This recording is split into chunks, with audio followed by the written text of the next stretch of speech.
Is there any night you don't sleep as well as the day before selection Sunday? You got to understand, I've been involved with college coaching for a long, long time. I do have the ability to keep things in perspective. Some things you have no control of. I don't sleep very much anyway, but it doesn't have anything to do with selection Sunday.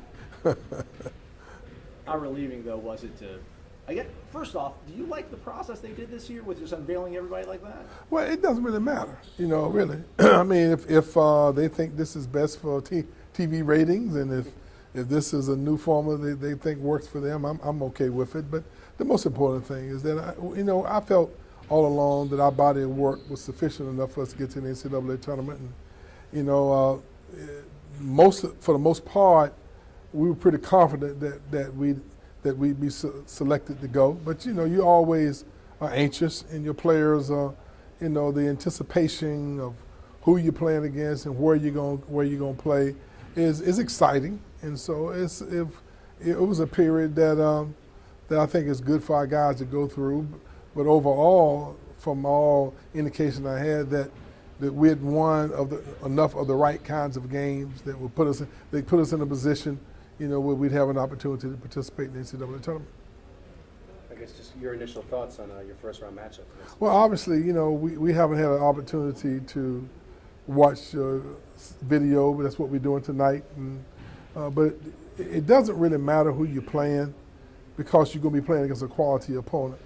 And you're probably more concerned about yourself, that figuring out how do you come as close as you can to being the best of who you are is the most important thing. I'm sure that we'll know as much about them as they will know about us, but the most important thing is that at this time of the year, it's not as much about your opponents as it is about yourself. Hopefully we'll be prepared for whatever defenses that they might use, and that we have enough experience that from a defensive standpoint that we'll be able to defend most of the things that they're going to do. The most important thing is that we just got to be as good as we possibly can be in order for us to win this game and move on through the NCAA tournament. You don't have the luxury of having bad games. Coach, just kind of going off that, how important is it for these guys to focus one game at a time and not to look at brackets and look, certainly. Well, I don't have any fear or any doubt in my mind that we will not be looking past anyone. We have not earned that right yet. I think our guys are excited about the opportunity. I think that they will be locked in.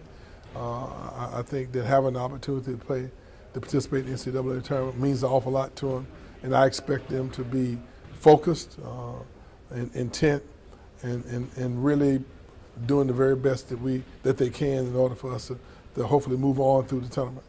What separates teams now at this point in the season? Because in August you know who you're going to play the entire year. You've got your conference schedule, your non-conference. But when you have this tight of a turnaround, they don't know you, you don't know them. What are the important things to accomplish in the next few hours? I think it's important that you have good leadership and you have a certain level of maturity.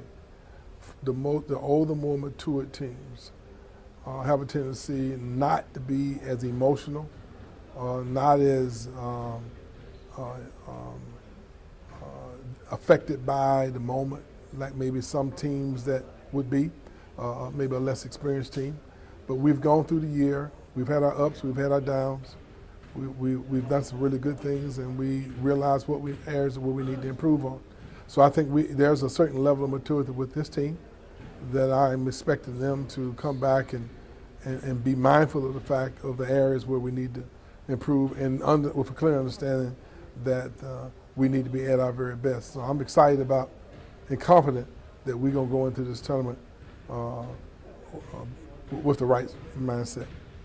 Does scouting a team kind of change, or is it different when they got a guy like Michael Porter Jr. where he misses the whole season, you don't really see film on him, but he's going to be available? Well, there's no doubt that that's probably the most challenging thing that we have to be concerned about, because there's only one game where you've seen him play, and he's going to be an important card. So that does create somewhat of a dilemma for us, how we're going to anticipate, predict how well he's going to play. We know he's very talented, but how he fits into their scheme will be very difficult for us to gauge because he hasn't played very many games. You get all these philosophical questions from us all the time. this is the 6th time in 10 years you're taking this team to the tournament. How satisfying is that for you as program? Well, to be very honest with you, it was brought to my attention, but in reality, every year takes on a different personality, and none of the games that we played in the past we'll be able to use anything from any of those games.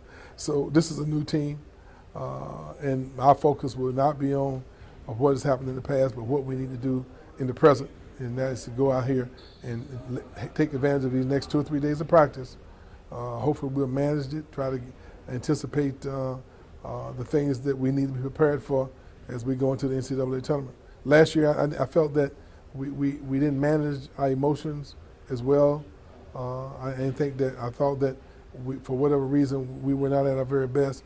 And I think those guys who are returning will remember that, and hopefully we can use that as a motivator to be a little sharper going into this tournament.